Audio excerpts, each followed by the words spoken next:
turn off the telly. Catch me watching Unsolved Mysteries, I won't pay attention. Yeah.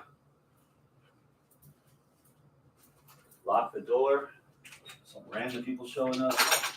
Well, unless Scott shows up. Nah, he ain't coming. I doubt he's coming.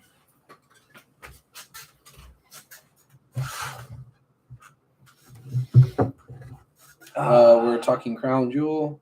Mm-hmm.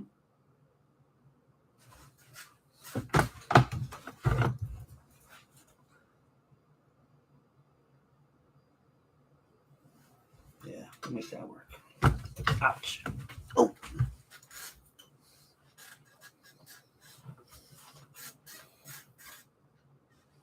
Not now. Is asking for more verification. Yeah. You're pretty, I just want to live. No, just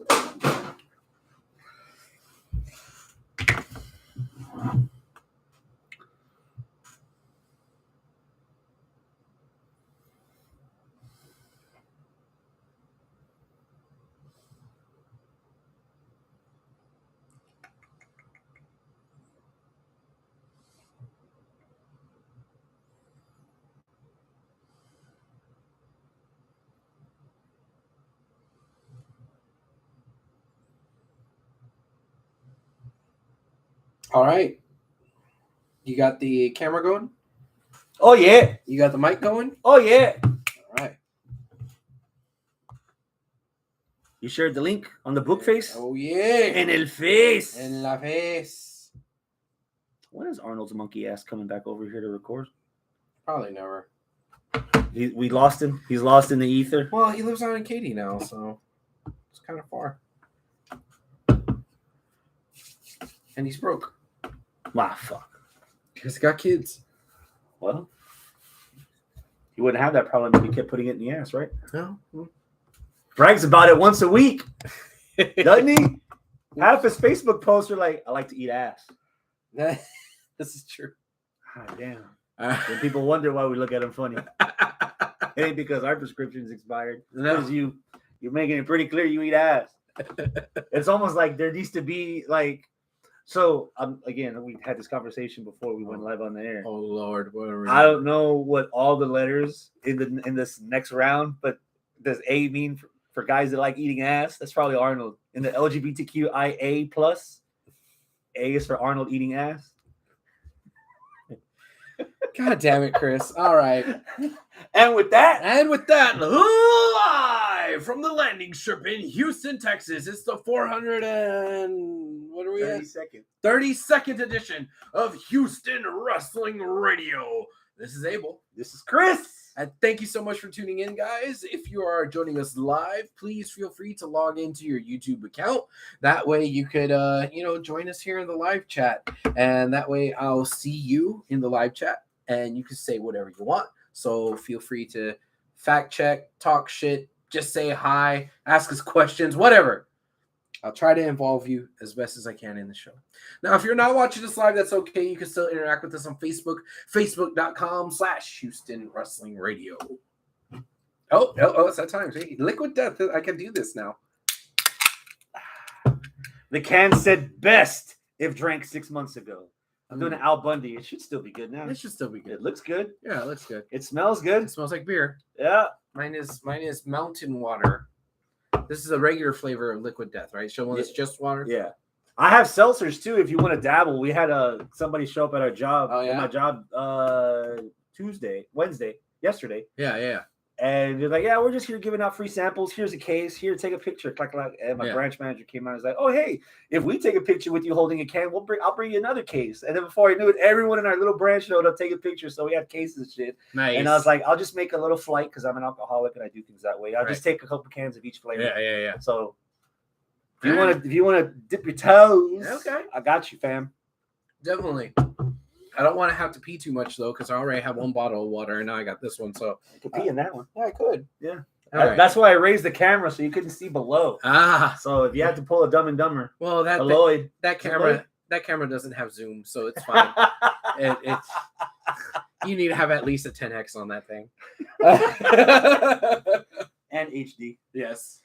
All right. So I actually want to start off the show with something. Wow. Yeah. Hit me with it, Dad. Yeah. So we normally don't really care too much about the TV ratings. We normally don't talk about TV ratings and the numbers and what's hitting what number and this and that all that much. Because basically we kind of watch You're titillating me. We watch what we want to watch, Yeah. pretty much, right? We like what we like, and we review what we don't like, and hell, we review what we do like, and we try to watch as much wrestling as we can, and we have our own curated lists of what we want, and but we don't really care a lot about what the ratings mean. However, why do you care now? However, ratings can affect what actually happens with the product. Ratings can affect actual advertising revenue, and it could change what you actually see on the telly for the thing that you're actually trying to watch. Why? Because, you need more eyeballs so that you get more sponsors, so that you can pay more money, so that the people can get paid more that are producing the event and all that stuff, right? Mm-hmm. So I am a little concerned that this year's World Series is the lowest rated World Series in the last decade, if not more. And I'm not saying that just to make fun of the fucking South Oklahoma Rangers. This has been a trend this entire past decade where that just keeps going lower and lower and lower and lower. What the hell's going to happen to baseball? See, I got you there. You thought I was going to talk about AEW or WWE. No, not ratings. really. No, okay. No. Okay. I knew it was prominent. You're wearing your AEW hat, but there on the chair behind the camera is your Astros hat that you chose not to wear, obviously, because they're not in the World Series. Right. Lowest rated World Series, lower than the 2020 World Series, which already was record breaking for as low as it was. But when you look at the bar graph, there is 16, 17, 20, blah, blah, or, all the way through, and it just keeps going lower and lower and lower, that bar graph. The only blip that went up higher was 2021, but that's because you couldn't get any lower than what you were in 2020. But 2021 was still lower than 2019. So I'll say on behalf of MLB, I appreciate the effort. October baseball ended pretty much in October. Remember? It did not. Well, November 1st.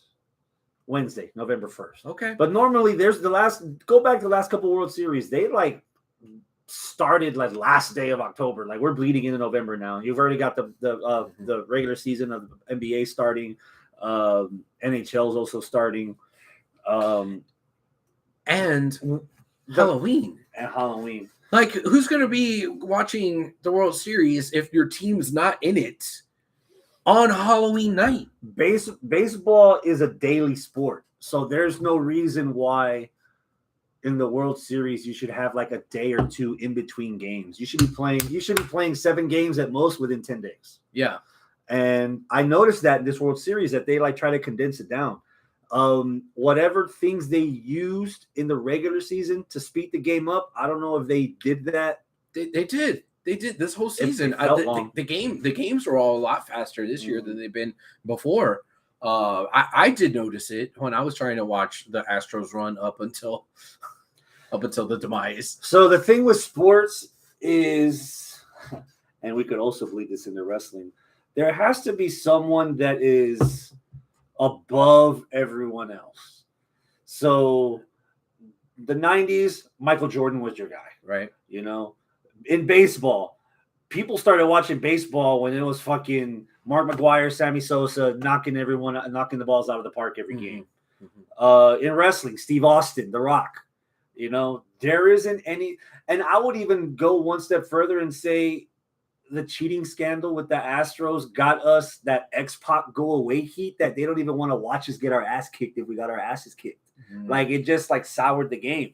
There wasn't any stars in either of the teams to care about. You could make the case for Aroldis Garcia, but that was unfolding in the week before the World Series, basically against us. He wasn't a guy that throughout the year was oh man, I gotta watch out for that guy. Yeah. Like fucking Joe Buck was coming all over that Cruz kid from Washington. Yeah, oh my God, I can't believe he's only 20 years old. Like, just rape him already. Fucking keep bringing it up every 5 seconds. I mean, shit. So, maybe if Otani was in the World Series, maybe because he's been marketed all over the place, and unfortunately he's playing for a team that wasn't going to make it. And that's the problem, because I think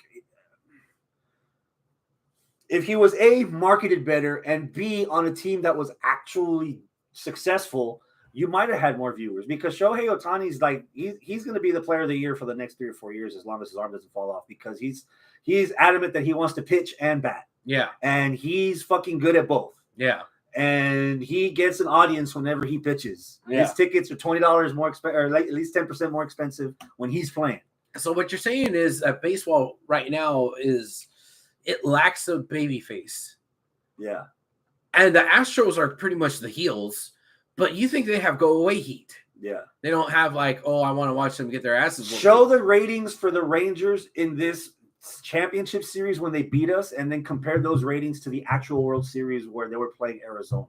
At least we had a motivation. Like, fans around the world, around the country, had motivation to watch us get beat. They didn't cheer for Texas. They booed Houston. Yeah. That's what it was. Yeah. And then World Series, like, well, okay. Yeah. It's Arizona. All right. Yeah. And two of the smaller markets. I mean, you could have had Philadelphia and Houston, run it back, do it again. Yeah. Big markets. But I mean, it just didn't happen. Well, I mean, even then, last year, 2022 had lower ratings than 2021. Yeah. Right? 2021 had lower ratings than 2019. 2019 had lower ratings than 2018. It's been in a downward slope this entire time. So I don't know. Like, if you put the fucking Dodgers and the Yankees there in the World Series again, is that going to draw eyeballs? Or is it just something fundamentally wrong with baseball? I don't know. I'm worried, man. I'm worried. So my hot take, because apparently I have a lot of bad ones. Oh, so I'm going to give another one right now. Of course you do. It's generational. Your bad takes? No, this take for baseball is generational. Yeah. We have very short attention spans. If you're not scoring every fucking 5 or 10 minutes, it's just like soccer. I like soccer. Soccer's cool, but it's a very slow-paced game. At least hockey, you could beat the shit out of each other on the ice, and wave at them from the penalty box. Yeah. But it's you have to do something to keep people's attentions going. And I think baseball, the generation is getting a lot. I'll say it. They're getting a lot slower and slower as far as attention span goes. Yeah. And you can't keep them for too long. Like, baseball would have awesome ratings that you can fit it in a 45-second TikTok. Yeah. 2 hours, even 2.5 hours, as fast as it's going. Yeah. All right. Well, let me pivot just a little bit, because we're seeing the demise of the ratings of baseball, and there's a lot of hand-wringing going on in the baseball fandom. But just today, there was a report out from executives at Fox saying that they were unhappy with the fact that wrestling fans are poor and wrestling fans are dumb. Essentially. And apparently profane, too. Yeah. Yeah. Me? The fuck? The hell you said? Yeah. Yeah. While I kind of agree, like, yeah, wrestling fans, for the most part, we're not always like. I don't want to say that we're dumb, right? But I don't know if you're having a lot of people that are like super nerd geniuses that can proudly say that they're a wrestling fan, right? Like, it seems kind of like a something that people will watch that are like, oh, lower. It's funny you mention that, because now that I think about it, I feel like wrestling is like baseball in the sense of it's a live event. It's not something to sit and watch at home. Okay. A nugget slipped out. I think it was in the last media scrum that it's pretty likely that Warner Brothers Discovery owns a stake in the actual business AEW. Oh, so if they're getting a cut from pay-per-view streams, from online streams, from live events, from merch sales, regardless of how much merch they do or don't sell at the shows, they're actually getting a return on their investment, as opposed to Fox just as a media rights deal. We'll pay you X for you to give us Y, and hopefully the return is Z. the company bit off a lot more than they could chew. But then again, so did Fox. I mean, they had no business spending what they did in the first place for like. I see it from their end. It's fresh run weekly episodic television that they. What's up, Scott? That they don't have to really do much for. Yeah, but now that's going to be the. It sucks that news came out for WWE. Well, I say for TKO for Endeavor because they're already getting the backlash for what Fox felt on the SmackDown deal. Right. And now they're trying to package 5 hours into a separate deal of Raw and NXT. Yeah. Where they're probably not going to get what they're looking for unless we beat this like a dead horse. Shave 2 hours. Yeah. 2 hours of Raw and 1 hour of NXT. But, I mean... So what about the other half of that where they're saying that wrestling fans are poor? You know, like you go to a Lakers game, right? Who's all down at the front? You know, it's always fucking celebrities and Hollywood people and this and that. You know, you see up in the sky boxes on the, you know, and in the suites and stuff for football games, there's always like, you know, fucking executives and pop stars, you know, like Taylor Swift's of the world and shit like that, you know, but and dude, I've never been to an NFL game. Why? Because the tickets are too goddamn expensive, right? So maybe there is a little something to that like wrestling is the poor man's entertainment, you know, whereas for whatever reason, football, basketball, like people are shelling out more dough for it. So and that makes our audience less valuable to advertisers. So it's a dangerous web. Fox can easily say that fans are poor, right? But they don't have they don't have the hindsight of seeing $10,000 ringside seats for one night of WrestleMania selling out within the first 5 seconds of on sale. They don't see fans spending thousands of dollars on traveling, on merchandise, on championship belts. I will never, for the love of God, forget the kid at Toyota Center that had 9 replica belts and not a belt to hold up his fucking pants. So you can't just throw a blanket statement that fans are poor. You know, we understand that, which is why SmackDown chose Fox, because they're on actual television that there's still like 30% of the country that doesn't have internet or cable. So you put that show on fucking Amazon Prime or on Apple TV, watch how fast those ratings dip, because you're not going to have the pores, you know? It's hard to balance all that. Like you're trying to sell ad space, but the ads that you're selling, I mean, are you gonna have 3? Does it make sense to have 2 commercials of fucking Vagisil every 15 minutes? Is that the audience that that watches this every week? Yeah, it's not. So there's a lot of things that factor in there, but I think it's a narrow-sighted view for a corporate conglomerate to just say, "Oh, wrestling fans are poor." Yeah, when there's a lot of shit that WWE offers that a lot of fans eat up. Hardcore AEW fans buy the weirdest shit, but they will buy it in a fucking heartbeat if they have that disposable income. It just depends what you're trying. Well, the question is, do they have the disposable income, or is there enough of them to warrant paying that kind of money for rights fees for a television show? You know, and it's just. The money, I think the money for WWE is in merchandise sales. The money for WWE is becoming more and more live events, especially now that they're going overseas. We talked last week about them doing Backlash in Paris. They're doing Bash at Berlin in August in Germany. That's gonna be cool. We got Elimination Chamber coming up in Australia. That's gonna be cool.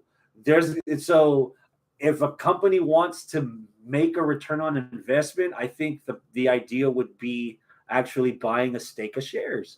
And there is one man that's 78 years old that has 3 million shares, Class B shares of TKO, WWE Endeavor stock, whatever you want to call it, that you're more than welcome to buy and maybe get some of that return on investment on the side, on the back end, instead of worrying about what you're losing in the front end by signing the rights fees deal.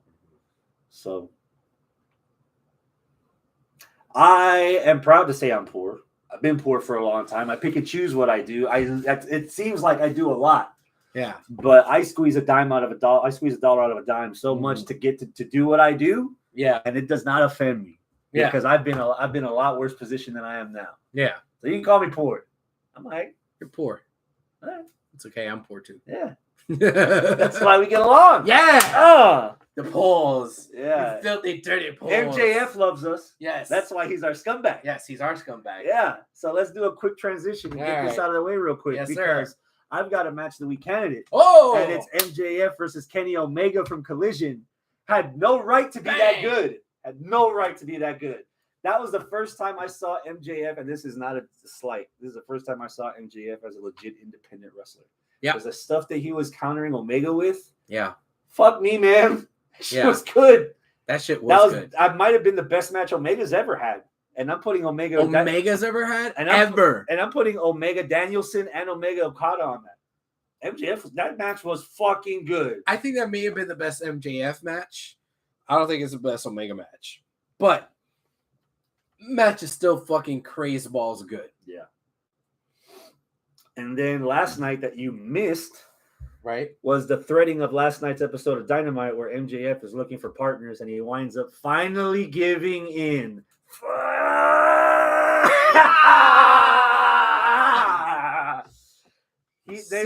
They put conditions on him, so he had to wear the Scissor Me shirt.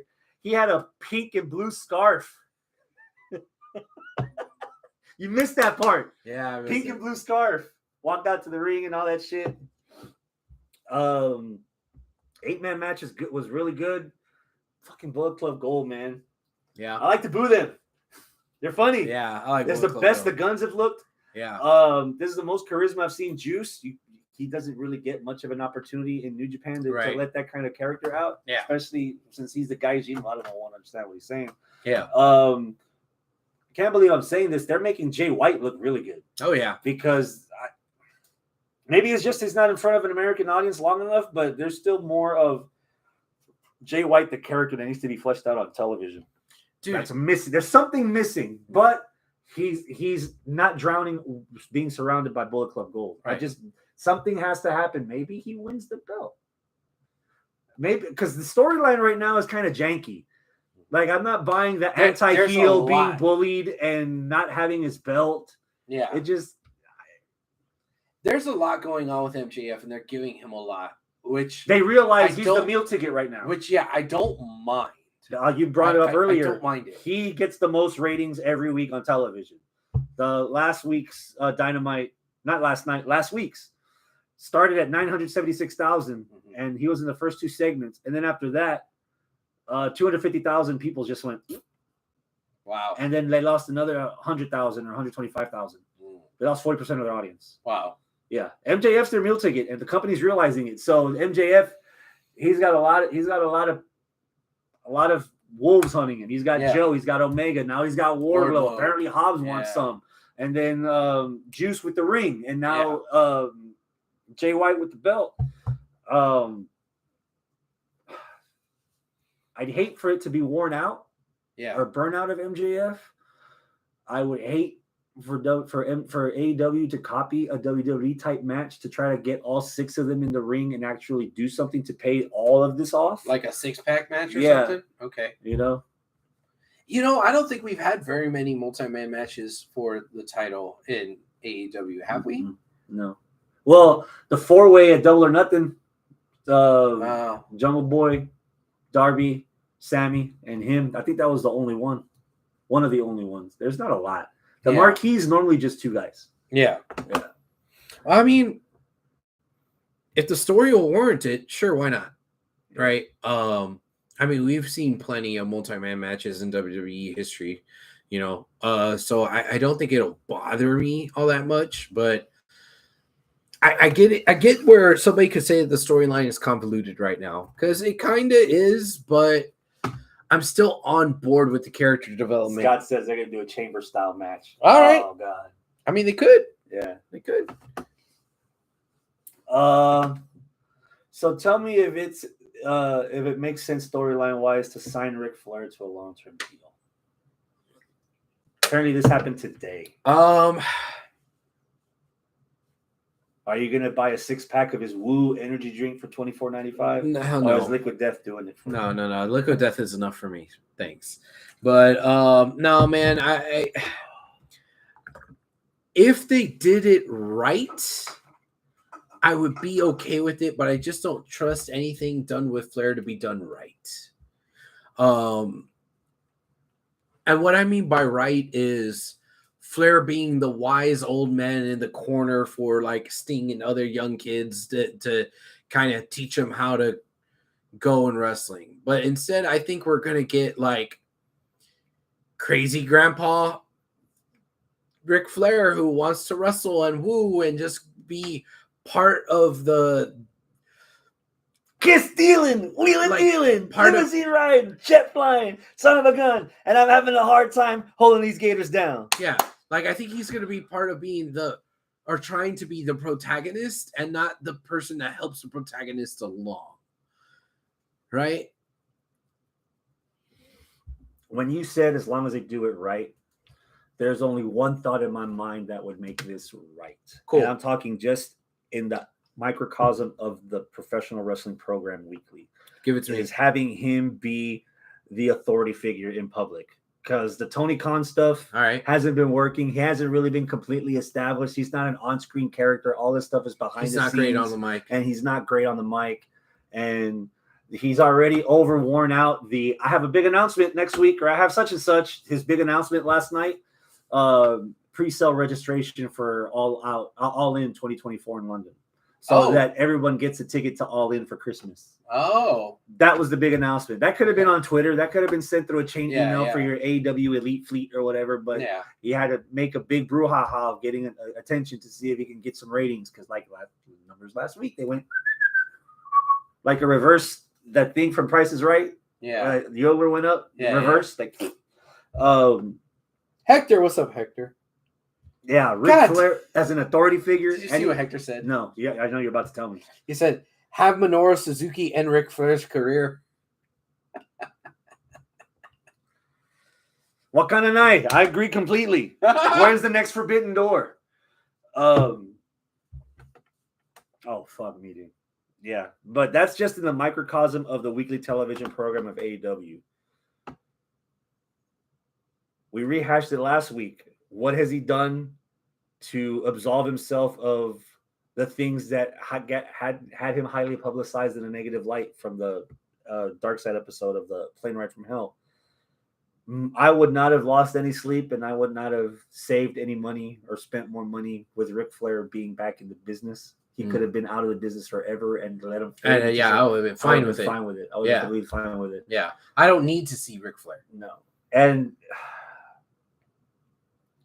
it's hard, man, when you can't talk shit about the opposing company's leadership and then make the same mistakes that authority's company's leadership made. Why are you signing a guy like Ric Flair? I would have him like under lock and chain, like fucking Hannibal Lecter, and not be anywhere near the women's roster anywhere. I'd have him like in a fucking bus with his 9th wife and in front of maybe his 10th wife, and just like I don't need Ric Flair on my fucking television. There are things that actually turn people away from the product, and I think for a lot of people, possibly myself included, I don't need Ric Flair on AEW television. AEW is surely validating my opinion that they are not the alternative to WWE, but they're an alternate WWE. Okay. And that's not helping their brand. No. At all. Mm-hmm. And that's part one. Part two was the storyline that they're building with, out of nowhere, the Golden Jets, which is a tag team of Kenny Omega and Chris Jericho, because they're from Winnipeg, Manitoba, Canada, and they're feuding with the Callis family. Powerhouse beat the shit out of Jericho. Jericho found someone bigger than Hobbs. Who would it be? Big Show. Exactly. All right. Are there any wrestling fans that in the 2019, 2020, 2021, we're now in the 5th year of AEW, did anyone ever think that we would have Ric Flair or Paul White on an indie wrestling television show that used to be the alternative. Yeah. We had a ranking system. Everything was supposed to be legit. No characters, just wrestlers that are trying to entertain and put forth. Yeah. Look where we're at now. Yeah. If you were to not have the branding on the television, do you think a casual fan, a casual viewer of television would know the difference between AEW and WWE? No. And man, it's interesting that you bring up the Big Show stuff because I knew we were going to have to eventually get to it.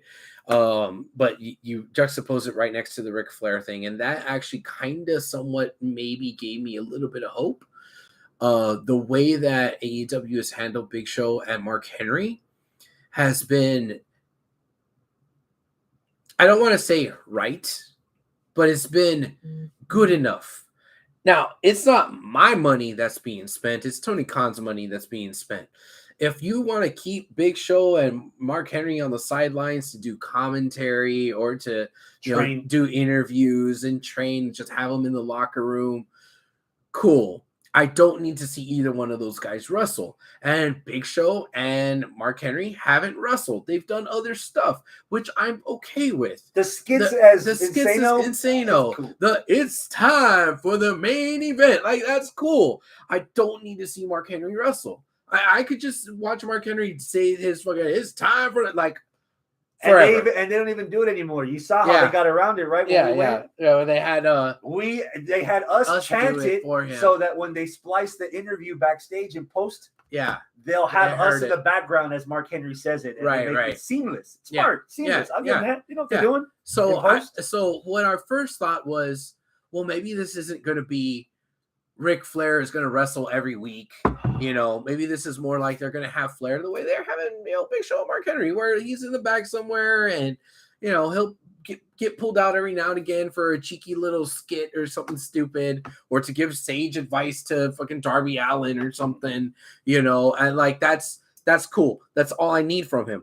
Now, if I had the checkbook, I wouldn't spend that much money to have somebody sit on the bench, but as a fan of wrestling, fuck yeah, I wouldn't mind having Big Show and Mark Henry and Ric Flair on the bench and then just call them out once every so often when something special happens, or you need an advice from an old wrestler to give it to a new wrestler to further the storyline to use as a fucking device, right? But I don't want to see them actively on the roster wrestling.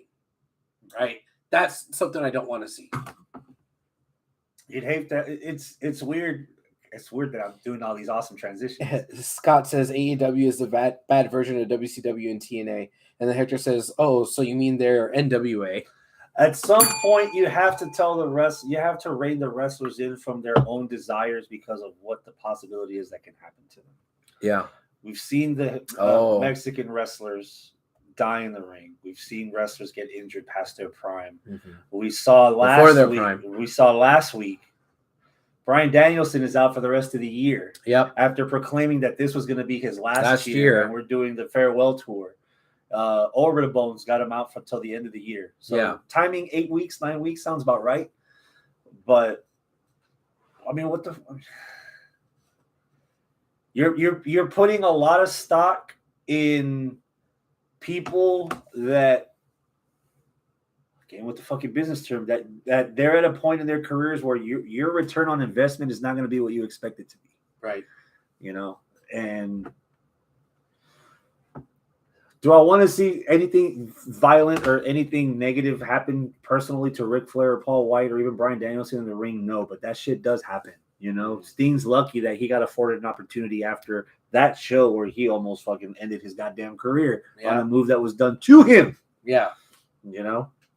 So, by one of the best in the world, fucking Seth Rollins, right? Not some rookie guy who doesn't know what the fuck they're doing. Yeah. A good wrestler almost killed Sting. At the end of the day, you don't have the checkbook.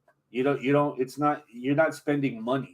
Yeah. But what you are spending is something a lot more valuable. And that's called time. Yeah. And if there's enough segments on the show with people that I actively don't want to see, then I'm going to spend my time elsewhere. Yeah. And that's where we're heading now with some of the people, because now Pandora's box is open and the lid's been broke. We're now in the Thanos territory where it is inevitable.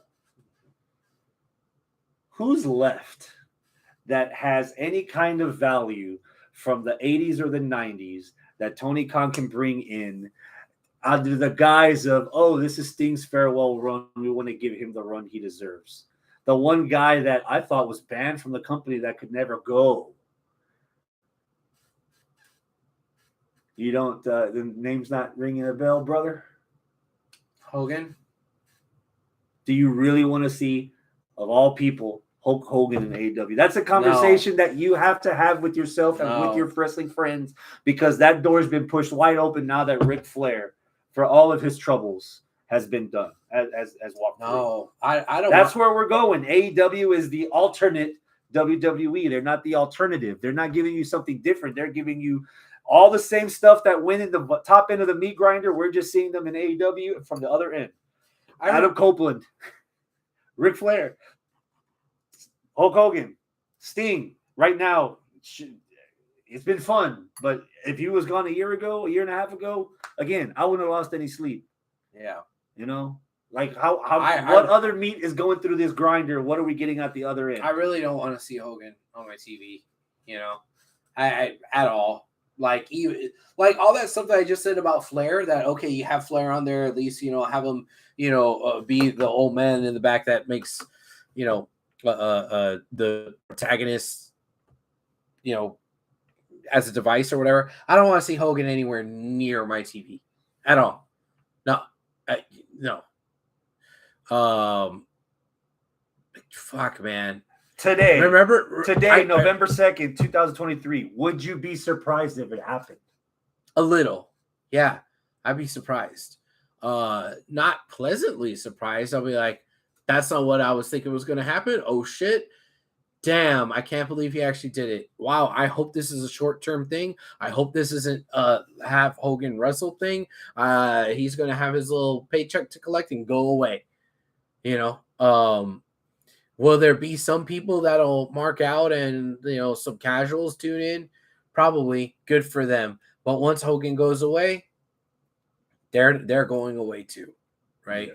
So it's a temporary solution, short-term solution. Yeah. So yeah, I don't know.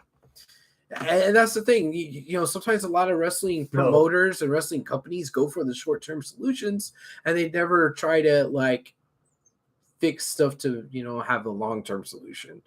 And I'm afraid that's what's going to be the demise of AEW, which coincidentally enough was the demise of TNA. Yes, I know TNA is still around. TNA never went under. But they got to such a low point. Same thing with NWA. They got to such a low point that they were, for the longest time, irrelevant. Now, yeah, there's still some life left in TNA. They might, come back. I mean, damn, they just put on a couple of bangers of a match. But drowned. Yeah. And were resuscitated. Yeah. So they went to the dark side and then came back. Mm-hmm. NWA, they died and they got reincarnated and they're starting from scratch all over again. They're the zombie. Yeah. Yeah. Yeah. Main Event Mafia reunion. Steiner, Angle, Nash. Yeah. All these people, we don't want them. Don't want them. Devil's advocate. Yes. I think he's dropping a bit of a ball on. He's signing all these old people that can't really do much. That you're not getting much for. Mm-hmm. How is Ronda Rousey not there? Because Ronda Rousey doesn't want to wrestle. Newsflash. Mm-hmm. She debuted last week at Vavavoom Independent Wrestling, and she has a date coming up in December for Revolver Pro Wrestling. So she's actually dipping her feet in the indie scene. Oh. So why isn't Ronda someone that Tony Khan hasn't got his eyes on, where she can at least do something somewhat beneficial for the women's roster that they have there now? I don't know. That might have more to do with Ronda than it does with Tony. He's got the bag. He's got the bag for it. I don't know. Like I said, that might have something more to do with Ronda. Mm-hmm. I don't know. I honestly, I can't sit here and say that I'd be jazzed up to have Ronda in the AEW women's division, because She's the lesser of all the evils, though. Right. Like, but between all of these, like, old wrestlers, Ronda isn't an old wrestler, but she's definitely left a bad taste in my mouth with, Her last run. The last run that she had. That was like, yeah. I know what you mean. Yeah. Oof. So we had NXT Halloween Havoc. Night 2 was on last Tuesday, and to be up front, Mello and Dragunov was pretty good.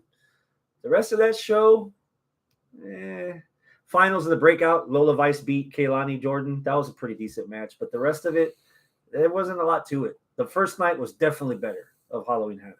Okay. We've got Deadline coming up in a couple of weeks, and they're gonna have the Iron Survivor matches, where it's kind of like the scramble that WWE used to have. Yeah. Whoever has the most pins or whatever, they win. Winner for the men and women, they get a title shot later on. Okay. We get straight to the main course. Okay. Crown Jewel is this Saturday at noon. Yeah. Give me a match that you're looking forward to watching. I don't know any of the matches. I have no idea what the fuck's going on in WWE right now. I haven't watched in a while. Dummy. Yeah. Yeah. Okay. LA Knight versus Roman Reigns. Oh, okay. Undisputed Universal WWE Champion dealing. I'm going to give you my number for that match. I'm at a 3. Finally, I'm not the only one with a bad hot take. Look at that camera and tell them why you're at a 3. Because we're about to break down the brass tacks right now. Why at a 3? Because I feel that as much as I love the rise of LA Knight and I want the best for LA Knight, I know that I am not going to get that at all. This is LA Knight's Umaga. He's getting squashed by Cena. Same as Rusev getting squashed by Cena. Same as Bray getting squashed by Cena. JBL getting squashed by Cena. Like they're gonna feed LA Knight to Roman, and it sucks because it's like, oh man, you have this awesome, brand new, shiny toy that you could finally fucking take out of the box, and you're gonna have a really good time with it, and it's new, all the cool bells and whistles, and what are you gonna do? You're just gonna try to have, and you're gonna just basically feed it to the main guy, and the main guy is just gonna stomp all over it, and it's gonna be status quo. This isn't gonna be the big shakeup. Why? Because this is at Crown Jewel, so the Saudis aren't gonna know and don't care and whatever. And 2, it's too early for that kind of thing for LA Knight to beat Roman, and you're just throwing him to Roman. Like, oh no, this is to give something. This is to give Roman something to do, and it sucks, man. Because the thing that has my most interest in WWE, which is LA Knight, is just gonna get shitted all over on now. So he was the only one in the history of Bray Wyatt to actually come out of his rivalry with Bray Wyatt the much better. You don't think that after this match with Roman, he can come out at least surviving? I know he can't come out unscathed, but he can't come out surviving or maybe better in a loss to a guy that's had a streak for over 1,000 days? Not with as much shit as he's been talking. Not with as much confidence and overconfidence and swagger that he has. Part of what makes him cool is his swag. But all of that swag will be like a fucking house of cards that you poke at the bottom when you have them lose. Right? Like the cocky, cool guy is only cool when they can back up the cocky. So what if he loses by disqualification? The cocky, cool guy, if once they lose, you realize that's all they are. So what if it's a disqualification? then maybe. But then what? It's a fucking DQ for a main event for a world title in a foreign country. Like, that's going to suck.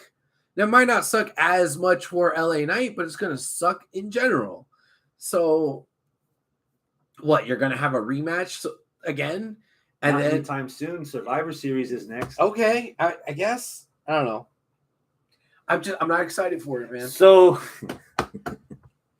this won't be the first time in the last couple of weeks that I say this. This is a make or break moment. And I think he's going to get break. I think it's a make or break in the sense of what the priority is and what the procrastination is as far as finding the end of the story. Drew couldn't end the streak in his hometown. Sami Zayn couldn't end the streak in his hometown. Cody Rhodes couldn't finish his story where it was meant to be, where it was meant to finish. I think if LA Knight loses this match, I will have very little interest left in the main roster product of WWE. Fair. Same. Where is this fucking going? Are you going to get the hologram of Randy Savage at WrestleMania 5 years from now to try to beat this guy? Like, I don't. And the whole Knight's not getting any younger. Bloodline falling apart from within. It didn't resolve itself. It partially fell apart, but then everything was fine. Just now with less members. So that whole 2-year build for that storyline, planting seeds and sowing dissent and this and that. What did it end up with? Oh, it just ended up with the Usos split, and one's a babyface and one's a heel now, and that's it. Like that didn't actually. That wasn't the thing that was the Achilles heel that finally took down Roman, right? So if Roman survived that, he's Siler on Heroes. That's a deep cut right there. You got to go in the Wayback Machine to know what the fuck I'm talking about there. Did you watch Heroes? You don't know what I'm talking about. Okay, Heroes was a really cool fucking show on NBC. Save the cheerleaders, save the world. That lasted like 2 seasons, and then they brought it back for like a 1 season in the future. No. Well, okay. The first season and a half were amazing, but then a writer's strike happened. So the rest of season 2 and then season 3, and I think there was a season 4, just got crazy. The main character, spoiler alert, in case anybody wants to go back and watch Heroes and hasn't. Spoiler alert, the main villain was a guy named Siler. Siler's superpower ability is that he would steal other superpowers ability, other super people's abilities, right?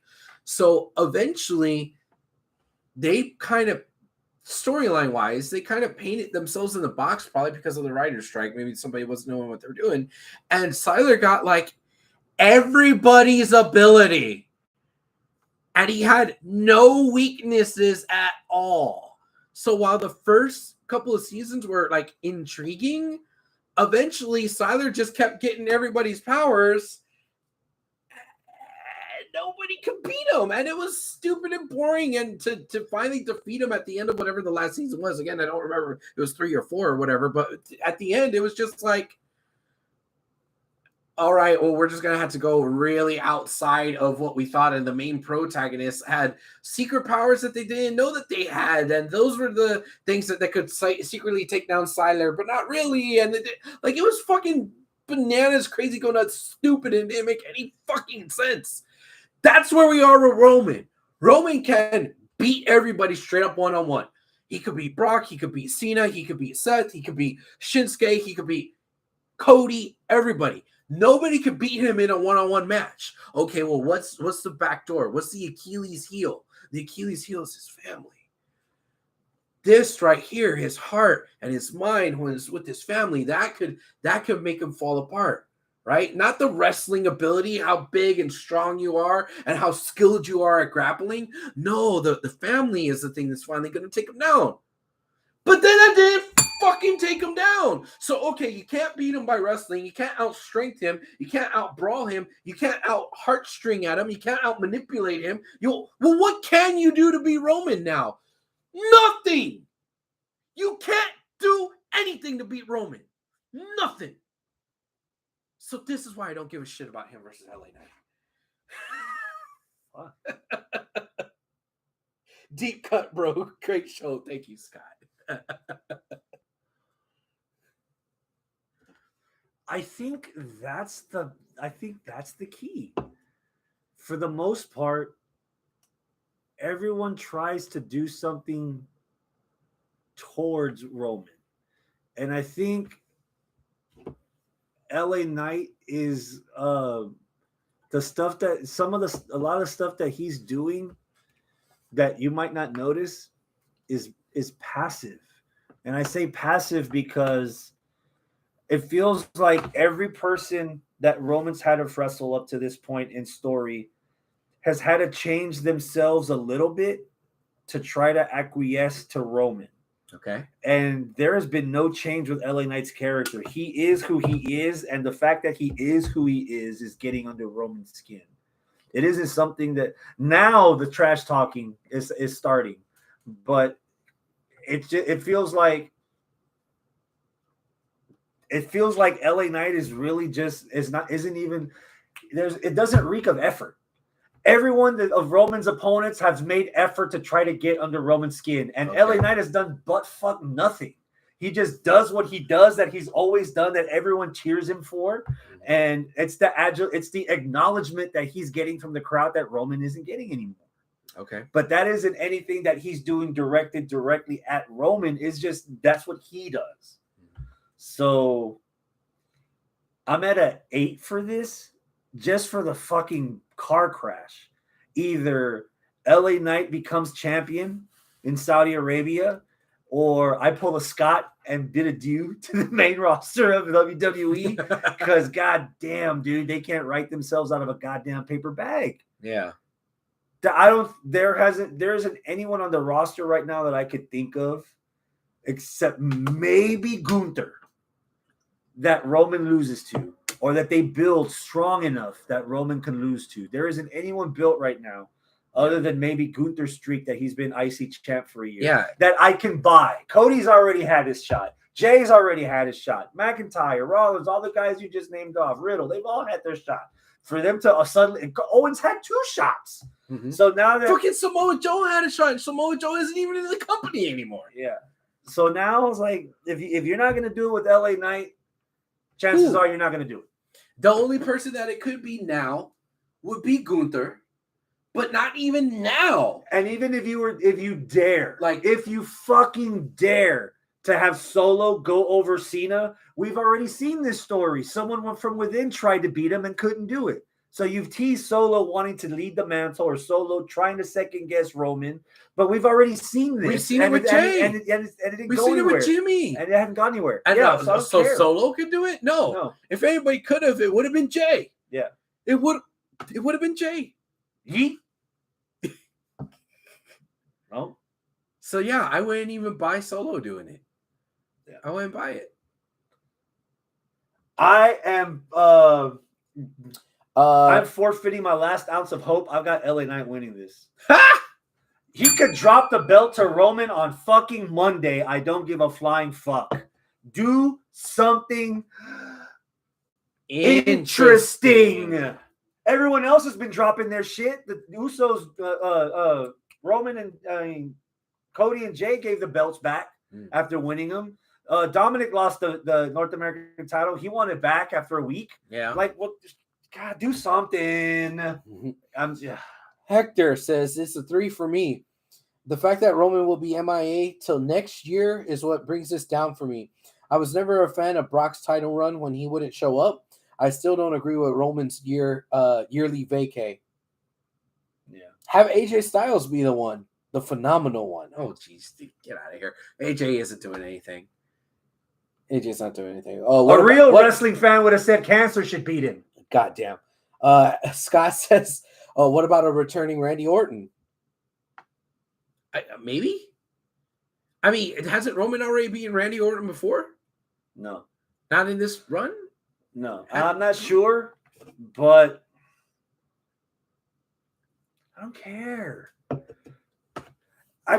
if there's one thing I can't stand more than a title reign like Brock's and Roman's, is somebody coming from a 1.5 year injury and all of a sudden getting that Cinderella story. Randy Orton is not Cinderella. He will turn into a heel like this. Yeah. He's already flip-flopped more. We already see he did that with Edge when Edge came back. Yeah. Like, I'm not putting all my stock in Orton. I'm not putting much stock in Orton coming back. And that's another guy. And I like Orton. He made himself interesting the last couple of years. At some point, if you're getting held together with fucking Gorilla Glue and Flex Seal tape and weed, bruh, I don't want to see something happen to him in the ring either. All right. He's had a good run. He's given us a lot. Yeah. Gunther is my absolute Hail Mary long shot. And even then, I don't see them doing it. Yeah, if this was Gunther versus Roman right now, I would think Gunther had a better chance, but I still think that Gunther needs to be baked in the oven a little bit longer to go against Roman. To have the run he's doing right now with the mid-card and the IC championship, perfect. But for him to take the next step to be main event, okay, maybe. But not today. Roman is not even the next step to the main event. Roman is beyond the main event because of how they've booked him. Yeah. He's not main event. He's beyond main event. You know, he's not an A+. He's what the fucking Japanese video game players did after A+.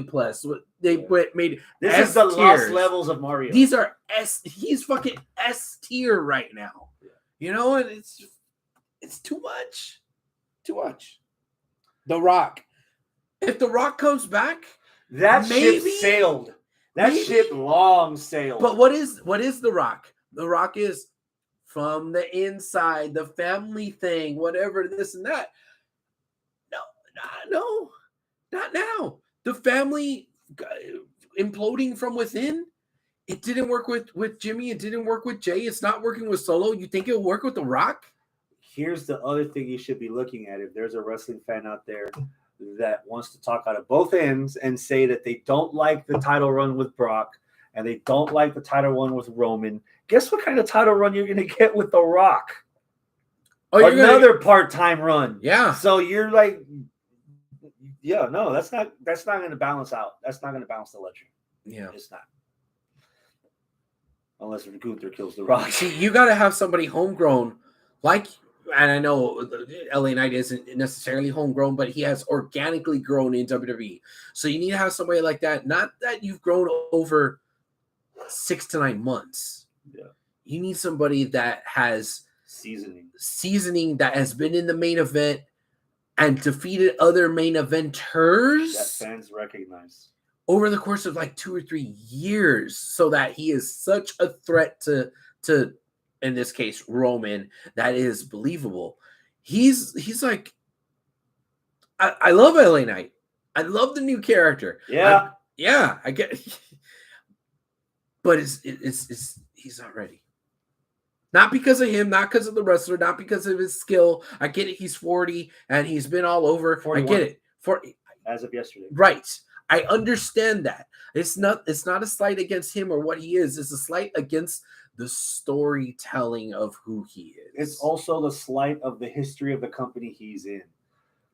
It took years before Stone Cold Steve Austin, at his most popular, got a shot. It was years before John Cena in his most popular got a shot. It was years after Rob Van Dam finally became an actual roster player in WWE before he finally got his shot. Yeah. It's been a Bryan Danielson, Daniel Bryan. It took a long time on that roster before he actually got his shot. Booker T, it took a fucking character overhaul on top of years before he finally got his shot. LA Knight has been in the company not even a full year. He hasn't been on the main roster for a full year. There's no way, and I can't believe I'm talking myself out of this. There's no way that LA Knight that they're going to give this to. I wanted to give it to him, but there's enough signs. If I had the book, I'd be like, sure, because that'll be interesting, right? Yeah. But I don't see WWE doing that. That's why I'm so low. And prove me fucking wrong. Prove me wrong. Please do it. Prove me wrong. Give it to him. I'll be happier than a pig in shit if LA Knight beats Roman. And I've seen you in shit too. Yeah. Let's move on.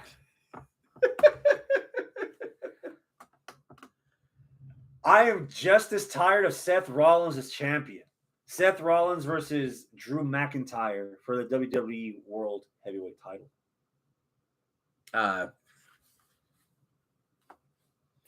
5. The match can be pretty good.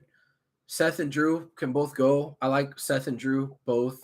I agree. Seth's run is a good run, but he should have dropped it to Shinsuke. That way you could have created a new monster heel with Shinsuke's new persona, and that would have been fucking fire. We still have about a year or two before Shinsuke gets a shot. Yeah. Drew had a really good run there during the COVID years, but it was almost as though somebody said, "Oh, he's just the COVID champion and that's it," and they couldn't translate what he did past the lockdown. And that sucks because the iron on that is completely cold. Do I still think he's talented? Do I still like him as a wrestler? Do I want the world for him? Yeah, but he needs more time in the oven with this new edge. With this new edge story-wise. No pun intended, but a new sharp edge to where I deserve more than just being the COVID champion. I deserve a run. Everyone else, I'm at a 5 on paper. It should be fun. I kind of feel like I'm gonna be just as disappointed. I doubt that they're gonna have Seth drop this. Oh, Hector said that he said no more broken dreams, and that was the best part of the promo.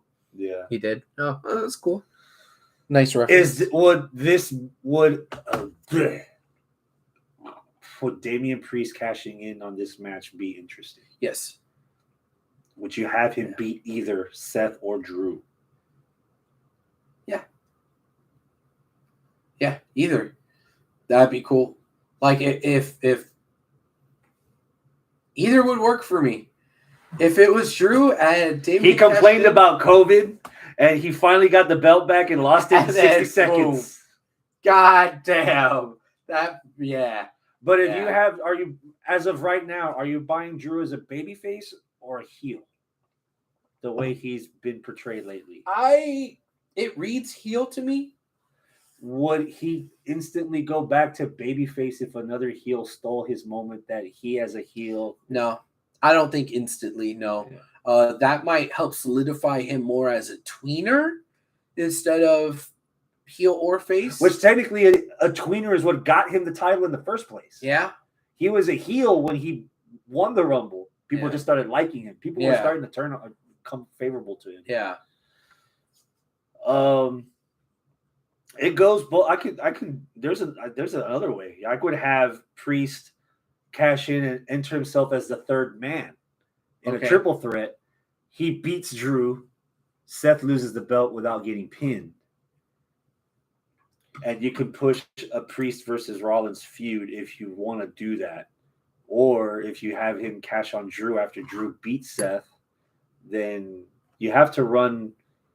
I'm assuming you have to run with both of them, but I would think you would want to have Seth in the mix, the triple threat, to try to get his belt back. Hector just asked exactly what I was going to ask here in a minute, which was, would it be more interesting if Priest cashed in on Roman? Yeah. I mean, that would still piss me off a little bit for LA Knight, because it's taken away whatever shine that would have been on LA Knight, even in a loss. That's completely overshadowing it because, oh my God, Roman lost, but Roman lost to Money in the Bank cash in. Would it be interesting? Yes, it would be interesting and good for Priest. But that really sucks for LA Knight. I don't think that. You know what? I think it'll do more harm than good. If it was Priest cashed in on Roman, more harm than good. Because I would say that's the equivalent to Lesnar ending the streak at Mania. Kind of didn't. I mean, there was that had heat, like fuck WWE kind of heat. Like Priest is not at the level to where a Money in the Bank cash in would elevate him to that kind of status against the guy that's had the 1,000 day streak. Okay. Oh my God! Now you want to dig down that rabbit hole? We're about to. The only way I would buy that is if Heyman joined them. If Heyman joined Judgment Day, we see My Chemical Heyman. Roman, the last 6 months that you've been doing your own thing, my weight has been fluctuating, my hair has been growing gray. I haven't been myself. I haven't been a father to my family. I haven't been a husband to my wife. There's so much unsettling when you aren't here. I need something a lot more stable, and it is Judgment Day. Because Rhea's got it on lock. The team has got it on lock. They all have belts, and you don't. I'm going where the money is, and the money is Judgment Day. Wow. That's the only way I can buy that. That's just for a couple months. Now you got to hook me. Now you got to reel me in. Yeah. But that's the only way I can buy Priest as that guy. Okay. Is if Heyman ends the promo with everybody's born with a mommy. Yes. Oh man. It can be done. Mommy. Yeah. I got McIntyre winning. He better. Because this Rollins run. Recently added Io Sky defense against Bianca Belair for the WWE Women's Championship. Io Sky versus Bianca. WWE Championship. Nice. 8. 7.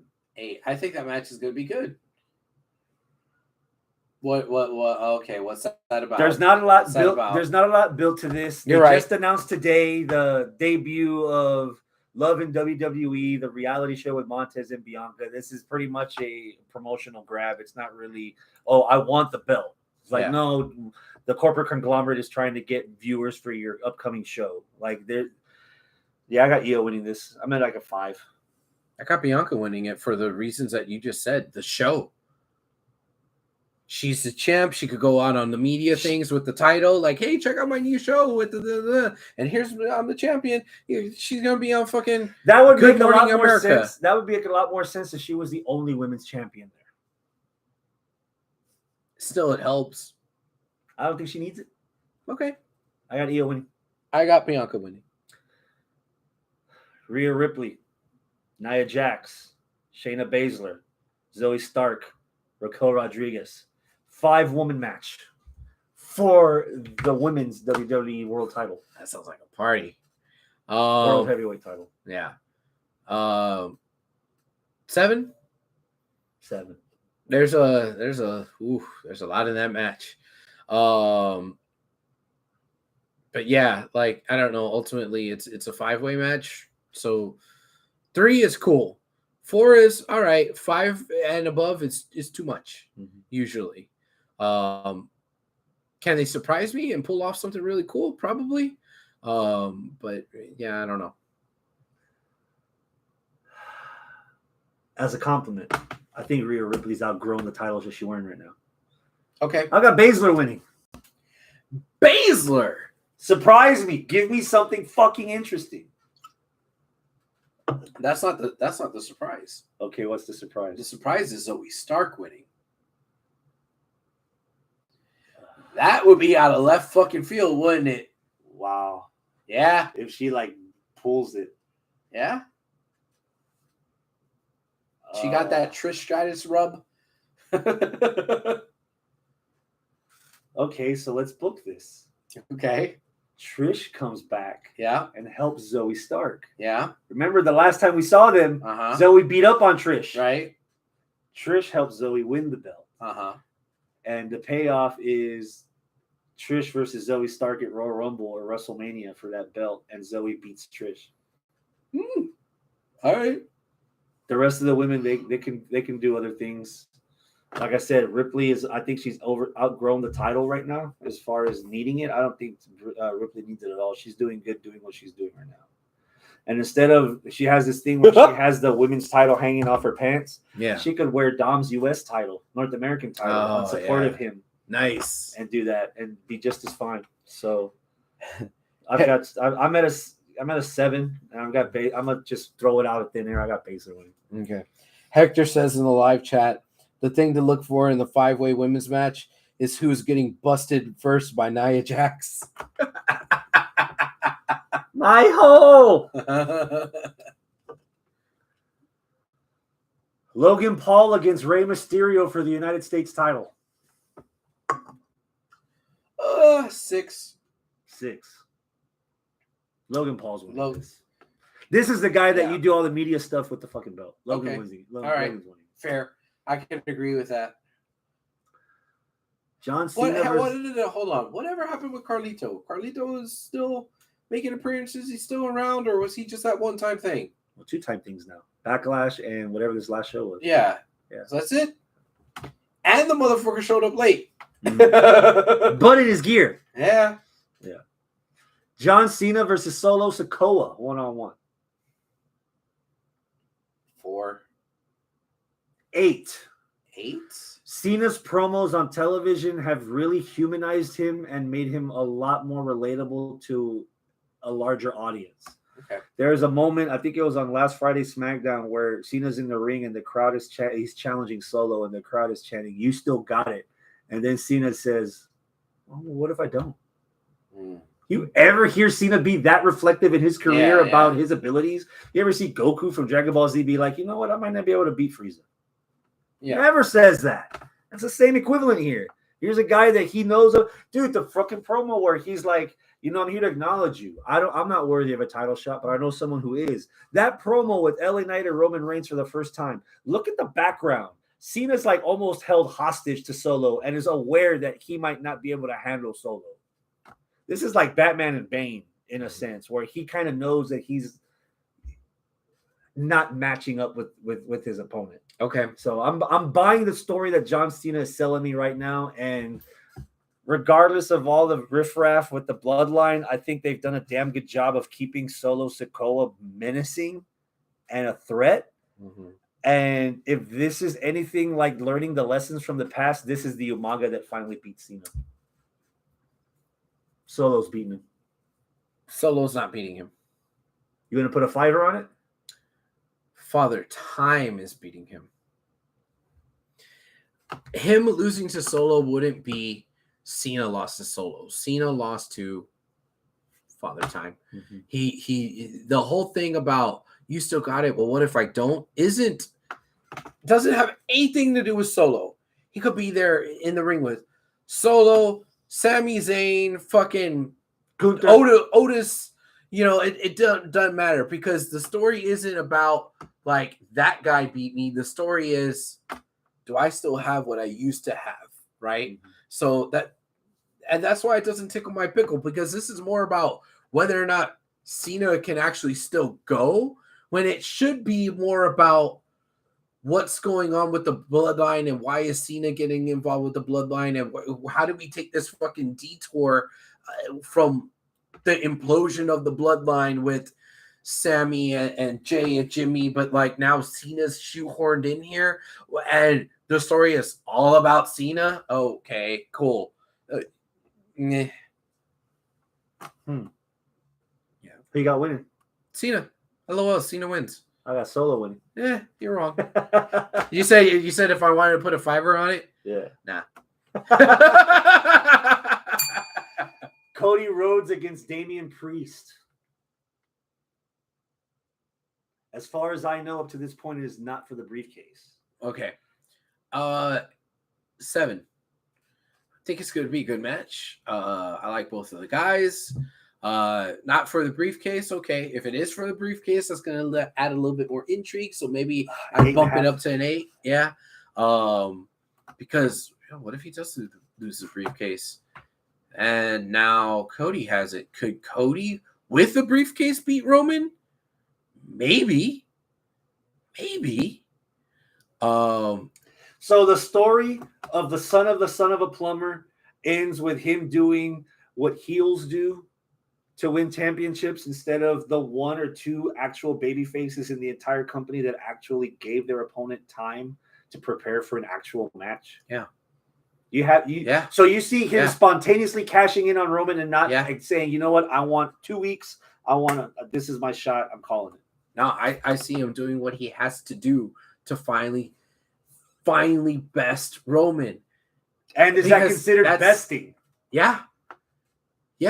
That's how he loses the belt. This is the ridiculous like, oh, the superhero had a superpower he didn't know about to finally fucking beat Siler at the end of the fucking season because you painted yourself into such a corner that you had to do something stupid, ridiculous. What, like, that's the lengths that he had to go to?